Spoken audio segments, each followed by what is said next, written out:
लेकिन चलिए अब जान लेते हैं कि आज का टुडेज ट्रेड कौन सा है। रुक कर लेते हैं इसी सेगमेंट का।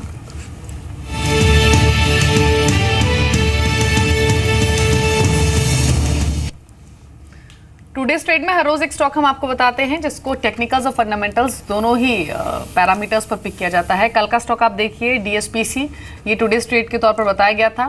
स्ट्रॉन्ग वॉल्यूम्स के साथ एक जोरदार खरीदारी कल के सेशन में स्टॉक में दिखी थी और स्टॉक दिन के उच्चतम स्तर पर क्लोज हुआ था। और एक ऐसा ही शेयर आज पिक किया गया है। कौन सा है आज का स्टॉक जान लेते हैं, बताइए वीरेंद्र। जी दीपा, देखिए आज बहुत छोटा स्टॉक है, बहुत छोटा स्टॉक। और आई थिंक इसमें जो डेवलपमेंट है ना, मैं इसको फंडामेंटली तो ट्रैक करता नहीं था, लेकिन कल टेक्निकल्स में कुछ स्पेशल था, कुछ डिफरेंट था। बीएल कश्यप एंड सन्स को आप देखिए, कल करीब 20 रुपये 80 पैसे पे, कल बहुत तेज़ नहीं था, हार्डली अगर आप देखें 60 पैसे तेज़ था ये।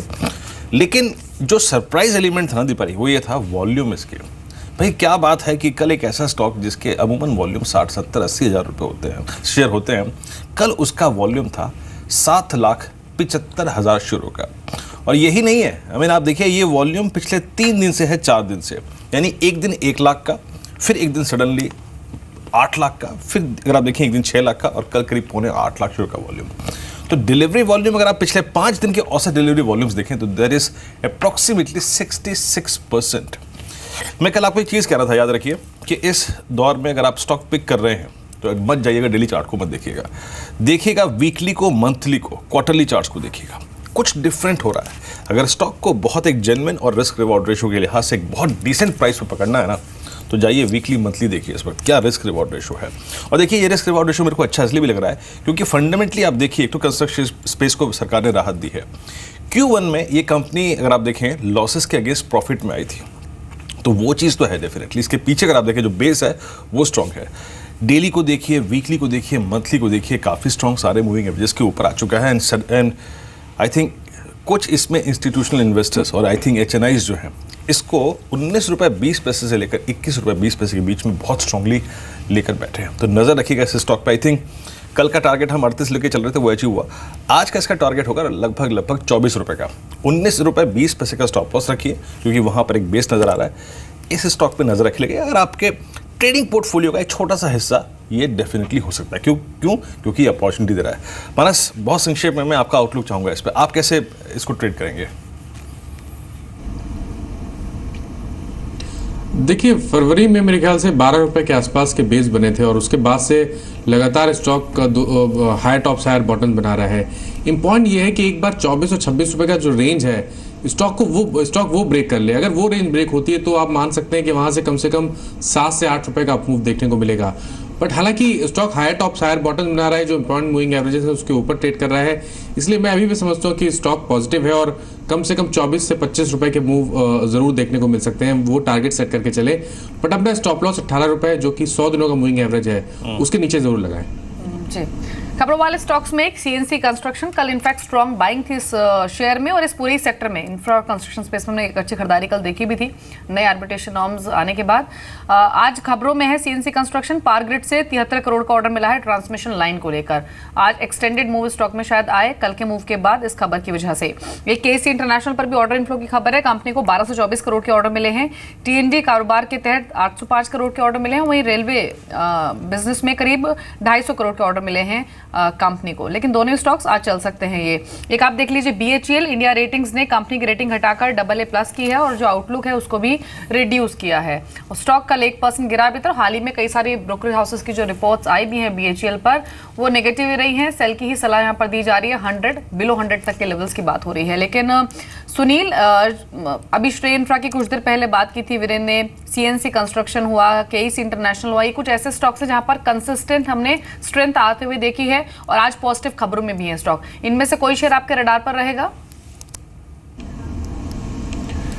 देखिए ये स्टॉक्स में तो कोई हमारे रडार में नहीं है, बट जैसे कि कहा कि कंस्ट्रक्शन सेक्टर्स के लिए ये जो स्टेप्स गवर्नमेंट ने लिया वो आई थिंक काफ़ी पॉजिटिव डायरेक्शंस है दोनों के लिए, कंस्ट्रक्शन सेक्टर्स के लिए and to some extents even PSU banks के लिए भी। तो मुझे लगता है नियर टर्म में इनके लिए इन सेक्टर्स और कंपनियों में डेफिनेटली इम्पैक्ट रहेगा और ये इनमें मूवमेंट आ सकता है। कंस्ट्रक्शन सेक्टर्स को दूसरे तरीके से भी प्ले किया जा सकता है, वो है सीमेंट। और जिस तरीके से कंस्ट्रक्शन सेक्टर्स अगर रिवाइव होता है तो डेफिनेटली सीमेंट को भी फायदा होगा, और सीमेंट सेक्टर्स के स्टॉक्स में भी जो ऑलरेडी रनअप कर रहे हैं वो फर्दर बढ़ सकते हैं। लेकिन सीमेंट को लेकर अगर आप देखें तो आज एक नेगेटिव खबर भी है, और वो ये है कार्टिलाइजेशन का मुद्दा। देखिए, मैं इस खबर को लेकर थोड़ा चिंतित इसलिए भी था क्योंकि ये एक ऐसा स्पेस है अलॉन्ग विद बैंकिंग जिसने बाजार को यहाँ पर लाके खड़ा किया है। वो निफ्टी बैंक हो, निफ्टी बैंक के स्टॉक्स हो, फिर UltraTech cement, ACC, Ambuja cements, India cements, prism cement, Heidelberg cement, इन्होंने बाजार को यहाँ पे लाके खड़ा करने में सबसे अहम भूमिका निभाई है। जब प्लीज़ आप एक बार चार्ट दिखाएंगे अल्ट्राटेक सीमेंट का। और अब जब सीसीआई ने ये कहा है कि भैया आप कार्टिलाइजेशन कर रहे हो, मिलजुल के अगर आप देखिए प्राइस ड्राइव कर रहे हो और इतने भारी मात्रा में क्वांटम में जुर्माना लगा है, कारण क्या है और आई थिंक इसके क्या इम्पैक्ट होंगे। देखिए, सरकार जिस क्षेत्र को लेकर थोड़ी सी नेगेटिव हो जाए, निगाहें टेढ़ी हो जाए, तो फिर पैसा कमाना मुश्किल हो जाता है उस स्पेस में। सुमित हमारे साथ है भी न्यूज़ रूम से। सुमित, एक मेजर सेटबैक। शुक्रिया वीरेंद्र। मेजर सेटबैक कह सकते हैं। 11 कंपनियों के ऊपर करीब 6,700 करोड़ रुपए का जुर्माना लगाया गया है। अलग अलग कंपनियों के हिसाब से इसका क्वांटम रखा गया, चाहे एसीसी अंबुजा करीब 1100-1150 करोड़ रुपए के आसपास जुर्माना इनके ऊपर लगाया गया है, या फिर श्री सीमेंट जैसी कंपनी इनके ऊपर 400 करोड़ रुपए के आसपास जुर्माना लगाया गया है। हालांकि मेजर जो इम्पैक्ट होने वाला है वो शायद बिनानी इंडस्ट्रीज़ पर हो, क्योंकि जो कंपनी की बिक्री और जो जुर्माने का रेशियो है वो सबसे बड़ा इन्हीं के ऊपर है, तो हो सकता है इनके ऊपर एक बड़ा इम्पैक्ट आता हुआ दिखाई पड़े। लेकिन एक नीजक रिएक्शन के तौर पर इसे देखने की बातचीत भी हो रही है कई ब्रोकर्स की तरफ से। रादर कुछ ब्रोकर हाउस की रिपोर्ट्स भी आई हैं, पहले रिपोर्ट्स पे बातचीत कर लेते हैं। मॉर्गन स्टैनली की एक रिपोर्ट आई है, उनका मानना है करीब 23 से लेकर 114% तक का पेनल्टी का एक इम्पैक्ट रह सकता है सीमेंट कंपनियों की FY17 की बिक्री को लेकर।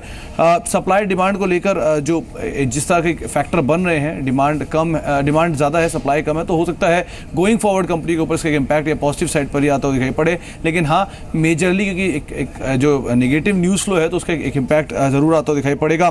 जेपी मॉर्गन की भी एक रिपोर्ट आई है सीमेंट पेनल्टी को लेकर। उनका मानना है कि मार्केट कैप को करीब 1 से लेकर 4% के आसपास की पेनल्टी लगाई गई है। तो क्वांटम वाइज देखा जाए तो बड़ी पेनल्टी के तौर पे इसे देखा जा रहा है। छोटी अवधि के लिहाज से थोड़ा एक इम्पैक्ट आता हुआ दिखाई पड़ सकता है इन सीमेंट कंपनियों को लेकर, और थोड़ा एक नेगेटिव न्यूज़ फ्लो भी है। इसके अलावा सुप्रीम कोर्ट में अपील भी कर सकती हैं सीमेंट कंपनियां, तो हो सकता है अभी ये लिटिगेशन थोड़ा आगे तक चले, इसलिए इसका मीडियम टर्म में इम्पैक्ट जो है वो इतना बड़ा नहीं आ रहा। लेकिन हाँ, छोटी अवधि में बड़ा इम्पैक्ट आता हुआ दिखाई पड़ सकता है। ओवरऑल उनका जो व्यू है वो पॉजिटिव ही उन्होंने बताया है।